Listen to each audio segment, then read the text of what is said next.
Bonjour à tous et bienvenue sur la chaîne Le Café des Red Devils. Alors aujourd'hui, on se retrouve pour une nouvelle vidéo, une vidéo réaction autour du mercato de Manchester United, Sancho, Rashford, Anthony, Diego León. Avant de commencer la vidéo, les gars, vous connaissez la chanson, on partage, on commente, on s'abonne, on met des likes, vous êtes de plus en plus nombreux, vraiment merci les gars, ça me motive énormément. Come on United!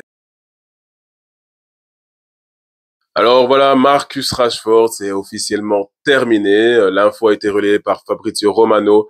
Marcus Rashford ne fera plus partie de l'équipe de Manchester United. Clap de fin. Le numéro 10 a été officiellement attribué à Matheus Cunha. Voilà, c'était des rumeurs déjà avant son arrivée. Puis lors de sa signature aussi, on parlait du numéro 10 pour Matheus Cunha. Il disait aussi apparemment que lui, c'est une pression qu'il pourra gérer et que voilà, il désirait ce numéro 10. Et ben voilà, c'est officiel. Alors, quelle sera la suite pour Marcus Rashford? On parle évidemment de Barcelone, du Bayern Munich, mais le Barça vient de se ramasser une belle petite clim. Je sais pas si vous avez vu ça sur les réseaux. J'avais posté une petite vidéo aussi, un short sur YouTube. Nico Williams a décidé de prolonger. Alors, on a entendu parler de lui aussi pendant des semaines. J'espère d'ailleurs que ça va pas nous arriver avec Mbeumo. Mais voilà, Nico Williams, il était envoyé à Barcelone. Finalement, il va rester à l'Athletic Bilbao, son club de cœur, sa ville d'enfance. Donc voilà, c'était une grosse clim pour le Barça. Mais par contre, j'en connais un qui a dû sourire en apprenant la nouvelle, c'est Rashford. Rashford qui reste quand même en dessous de Luis Diaz dans la liste des priorités donc pour le Barça. Mais en attendant, par rapport à Luis Diaz, lui, il peut aussi jouer en neuf. Donc je pense vraiment qu'il a ses chances d'atterrir à Barcelone.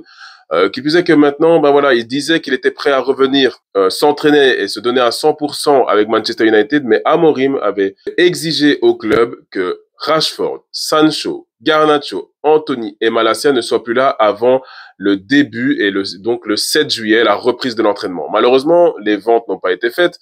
Donc, ces joueurs sont encore officiellement des joueurs de Manchester United, mais ils ont eux-mêmes déclaré leur envie de départ. Et donc, finalement, on ne le reverra plus. Voilà. À part s'ils ne sont pas vendus avant la fin du mercato. En attendant, ils vont pas rejoindre l'équipe ce lundi. Et ils font clairement partie donc des indésirables et des joueurs qui cherchent donc une porte de sortie. Anthony, on sait que ce sera probablement le Betis. Garnacho, on ne sait pas, mais lui, il voudrait absolument rester en Angleterre. Malacia, on savait même pas qu'il existait encore et que c'était encore un joueur de foot. Sancho, j'en parlerai après. Et donc, Rashford, voilà, il va potentiellement finir au Barça. En tout cas, on lui souhaite. Maintenant, ça, c'est le cadet de nos soucis. Moi, ce qui m'intéresse aujourd'hui, je me demandais, tiens, parce que je vois sur les réseaux, les gens qui s'enflamment, il y a des gens qui défendent Rashford. Moi, j'en fais partie, d'autres non, d'autres qui ne l'aiment pas. Et les gars, à juste titre, je comprends ceux qui ne veulent plus voir Rashford et je comprends ceux qui veulent le voir encore. Voilà, il a quand même fait beaucoup de choses pour l'équipe, mais en attendant, à la fin, ben, il n'a plus rien montré et il ne s'est pas battu pour rester quand Amorim est arrivé. Donc, je comprends les deux avis, mais moi, maintenant, ma question est-ce que Marcus Rashford est une légende de Manchester United? Parce que Marcus Rashford, l'air de rien avec Manchester United, attendez, j'ai les stats devant moi, 426 matchs, 138 goals, 77 passes décisives, une Ligue Europa, 2 FA Cup, 2 EFL Cup, une Community Shield, une fois joueur de l'année à Manchester United pour la saison 2022-2023 et 3 fois joueur du mois en Première Ligue. Voilà, c'est sûr qu'il n'a pas gagné de Première Ligue avec United. On le sait, on traverse une période très difficile. Il a quand même réussi à aller soulever quelques trophées et il nous a aussi fait soulever de nos sièges. Il nous a procuré vraiment beaucoup de joie. On se souvient de son penalty contre le Paris Saint-Germain, de sa frappe contre Chelsea, de ses performances à frappe contre Arsenal, contre City. Enfin bref, le gars, il nous a quand même gâtés. Il nous a quand même gâtés et offert de beaux goals et de beaux souvenirs.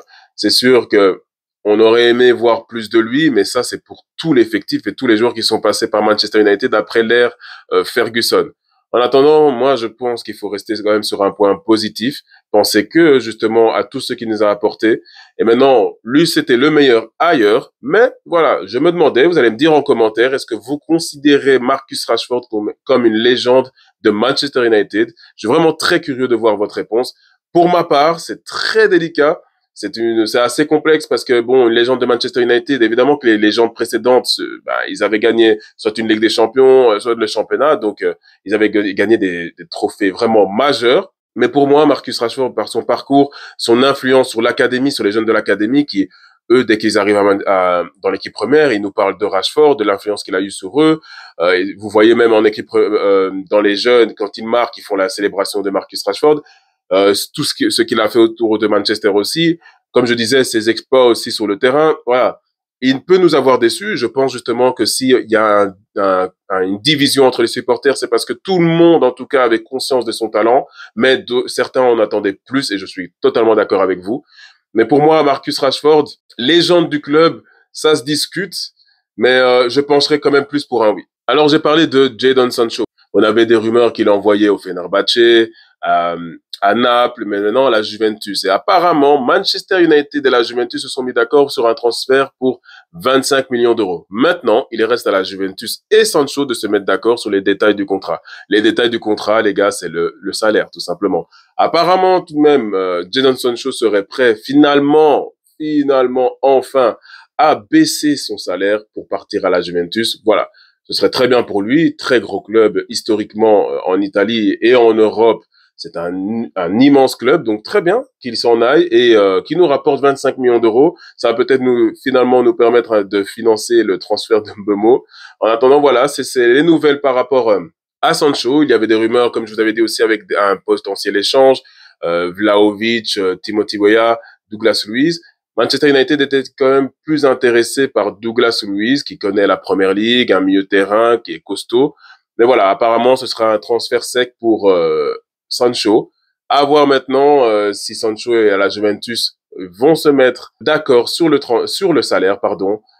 J'espère que oui, parce qu'on en a marre de ce dossier-là. Alors notre petit guerrier Diego León, donc le jeune latéral gauche paraguayen qui est enfin officiellement un joueur de Manchester United. On l'avait vu, il avait fait le voyage, on avait vu ce qu'il avait dit quand il a rencontré un journaliste à l'aéroport. Et maintenant, voilà, il est parmi nous et on a enfin des photos officielles de lui avec le maillot de Manchester United et on a aussi ses premiers mots. Alors, qu'est-ce qu'il nous a dit? Tout d'abord, je tiens à remercier Dieu de m'avoir donné l'occasion de défendre un aussi grand club que Manchester United. Je promets de donner le meilleur de moi-même chaque jour à l'entraînement, sur le terrain et en dehors. Merci au club pour sa confiance et à ma famille pour avoir toujours été à mes côtés. J'espère apporter beaucoup de joie à tous les fans de Manchester United et à tous ceux qui me soutiennent dans cette aventure. Mon gars, on te soutient à fond et on espère aussi que tu vas nous apporter beaucoup de joie. En tout cas, moi, j'ai vraiment hâte de le voir avec nos joueurs dès lundi, donc dès ce lundi 7 juillet. J'ai vraiment hâte de voir ce qu'il peut donner. Voilà, on a vu quelques vidéos de lui. Je sais pas si vous avez été assez curieux pour aller voir ses highlights. Donc, au Paraguay. C'est un joueur qui semble vraiment très talentueux, très offensif. Il sait aussi défendre en avançant. Donc, à voir. En tout cas, moi, je suis impatient. Et comme je le disais pour Diego León, c'est la reprise de l'entraînement dès ce lundi 7 juillet. Voilà, Amorim, lui, est déjà arrivé plus tôt avec son staff. Je pense que c'était vendredi 4 juillet.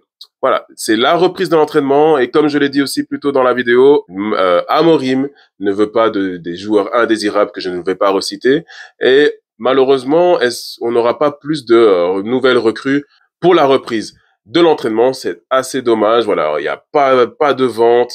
Il y a finalement que Cunha et Diego León qui seront là dès lundi en nouvelles recrues. C'est assez dommage parce qu'on pensait vraiment que Mbeumo serait là avec l'équipe. En attendant, voilà, on sait que le premier match de Manchester United sera en Suède contre Leeds United. Ce sera le 19 juillet. Donc d'ici là, j'espère quand même que Manchester va un peu plus se bouger, que ce soit au niveau des arrivées, mais surtout aussi des ventes, qu'on en finisse avec certains dossiers et que ça bouge tout simplement parce qu'on voit tous les autres clubs vraiment se renforcer dans tous les secteurs et nous, malheureusement, on n'y arrive pas. On n'arrive pas à avancer. On coince dans des dossiers, voilà, pour Mbeumo et on dirait que notre staff ne sait pas attaquer plusieurs dossiers à la fois. Maintenant, voilà, le problème, c'est que on paye les pots cassés de monsieur Ed Woodward et les autres. Voilà, des joueurs, des personnes qui ont surpayé des joueurs, qui ont donné des salaires immenses, et des joueurs maintenant qui sont presque impossibles à vendre, et maintenant surtout une réputation de Manchester United qui met le paquet, qui met à chaque fois des gros chèques pour recruter des joueurs, et donc les clubs s'attendent toujours à ce qu'on mette des gros chèques. C'est pour cela que les négociations sont longues avec Mbeumo, parce que Brentford désirait que Manchester United paye le même prix pour Mbeumo que pour qu'ils ont payé pour Cunha, voilà, compréhensible ou non, ça finalement ça nous regarde pas. Moi, j'attends personnellement juste que ce soit fait et qu'il paye parce que Mbeumo, les gars, c'est un excellent joueur et il vaut cet argent. Je sais que je vois beaucoup de débats sur les réseaux. Beaucoup de gens s'offusquent, c'est beaucoup d'argent, c'est sûr, mais les gars, c'est quand même un joueur qui a scoré, qui a fait une excellente saison, et à son poste, il n'y en a pas beaucoup comme lui. Donc voilà, on espère en tout cas qu'avant le 19 juillet, on pourra avoir officialisé des départs et des arrivées. Maintenant, voilà, on a quand même hâte de les retrouver, hein, nos joueurs, avec les nouveaux maillots d'entraînement. Je sais pas si vous les avez vus. Je pense que je vais encore craquer, vous me connaissez, mais ils sont magnifique. Et voilà, donc premier match contre Leeds United, ce bon vieil ennemi qu'on déteste et qu'on espère qu'on va fracasser, match amical ou pas, il faut qu'on les cogne. Et donc voilà, on sera là, je ferai évidemment une vidéo preview pour ce match et je verrai si j'arriverai à faire un live pendant le match. Je vais voir un peu comment je peux m'organiser, mais ce serait vraiment sympa. Et les gars, c'est impossible pour moi de faire cette vidéo sans parler du drame récent qui s'est produit dans le monde du football, dans le monde tout simplement, Diogo Jota, qui a malheureusement vécu un terrible accident avec son frère et qui en est décédé, son frère aussi. Donc voilà, Diogo Jota qui laisse derrière lui 3 enfants, une femme avec qui il était marié depuis 10 jours. Voilà, Diogo Jota, il a montré de belles choses sur le terrain, c'est ce qu'il faudra retenir. En tout cas, toutes nos pensées et nos prières vont à sa famille, au club de Liverpool, et vraiment nos condoléances et qu'il repose en paix. C'est fini pour aujourd'hui, on va se retrouver pour une nouvelle vidéo et surtout les gars pour notre live du lundi soir, évidemment qu'il aura lieu, vous croyez quoi? Donc lundi soir, 20h30, on se retrouve encore une fois tous ensemble à discuter du mercato, de Manchester United qui aura repris l'entraînement, des potentielles officialisations. Voilà, les gars, venez nombreux, vous savez, on passe toujours un bon moment. J'ai vraiment hâte et encore merci pour tous ceux qui sont présents et qui seront présents. Voilà, donc en attendant, c'est la fin de cette vidéo. Je vous dis à la prochaine et portez-vous bien. Come on United!